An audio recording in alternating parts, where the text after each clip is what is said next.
right now we have our first guest, our first speaker, female speaker.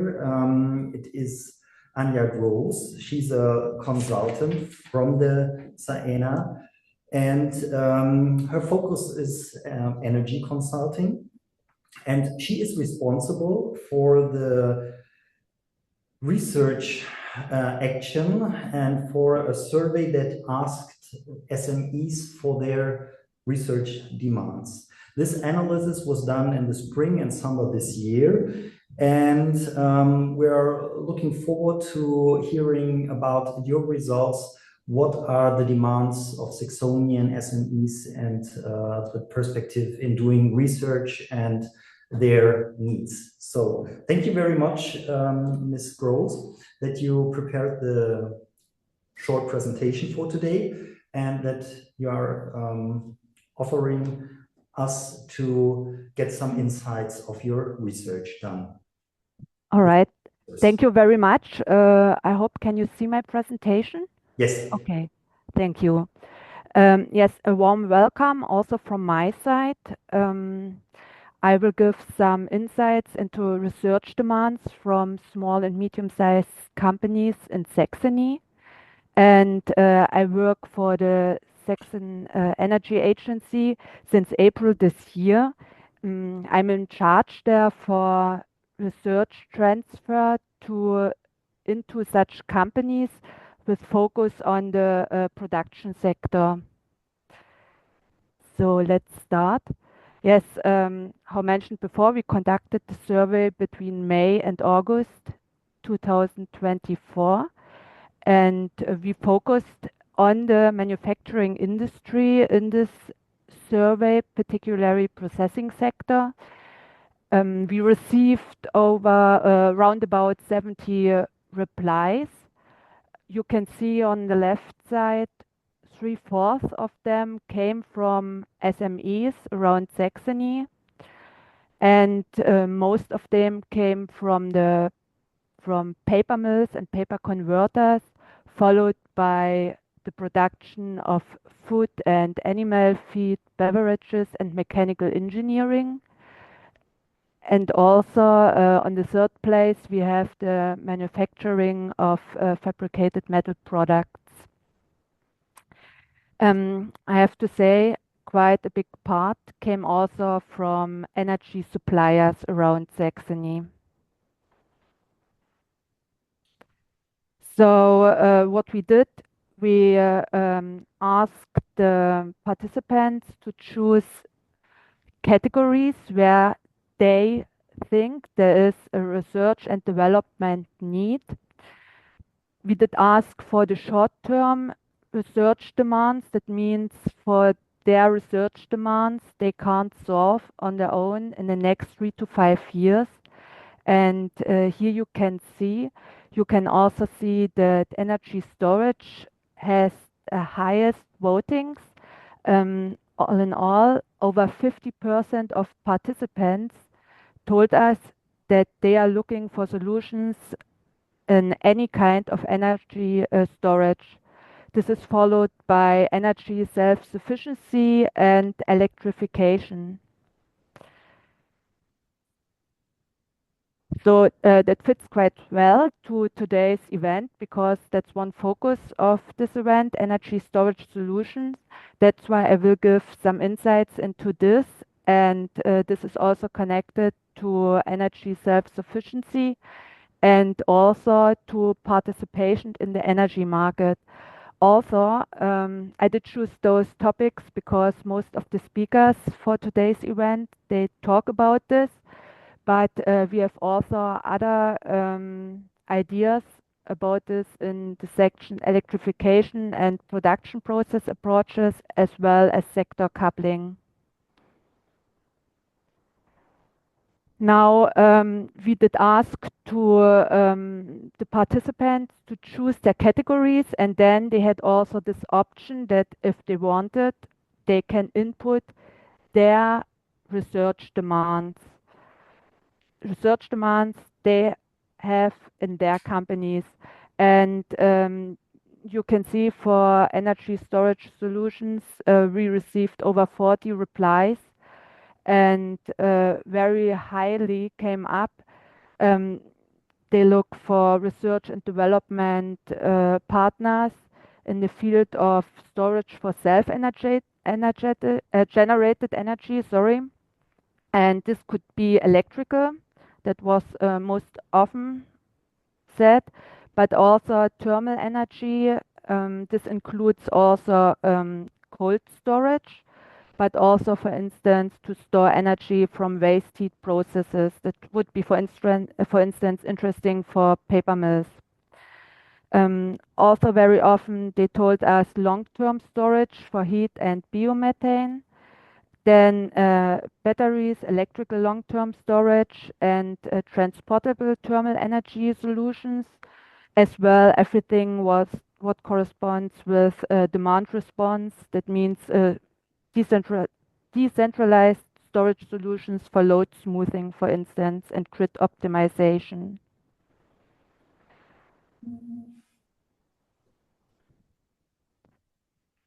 Now, the second category is local energy supply and energy self-sufficiency. 29 participants to choose this category. Some of them, they are looking for recycling options for residues. What's also interesting is geothermal energy solutions. They are looking for, especially in connection with heat pumps, high temperature heat pumps, and also with storage solutions for electricity and for thermal energy.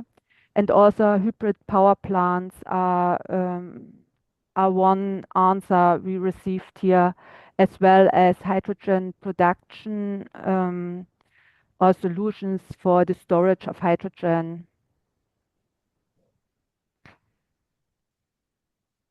Okay, the last one I wanted to introduce is the participation in the energy market.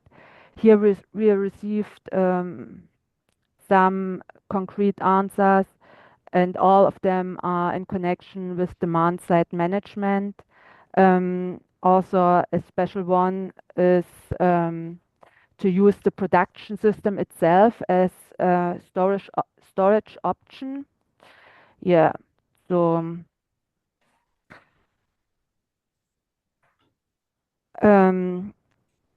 I think for some of those research demands which are quoted here, there already exist solutions on the markets.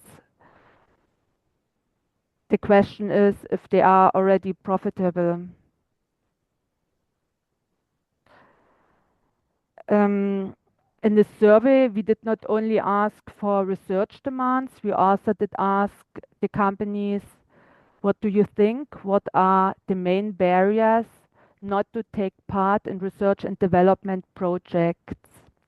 And I think that's quite an interesting chart for all research institutions, because you can see for most of those small and medium enterprises, it's just too complicated and too time consuming to take part in research projects, especially with application issues and with all the administration of such projects. And this goes hand in hand with the lack of staff they very often have in such companies. They have no specialized personnel for this.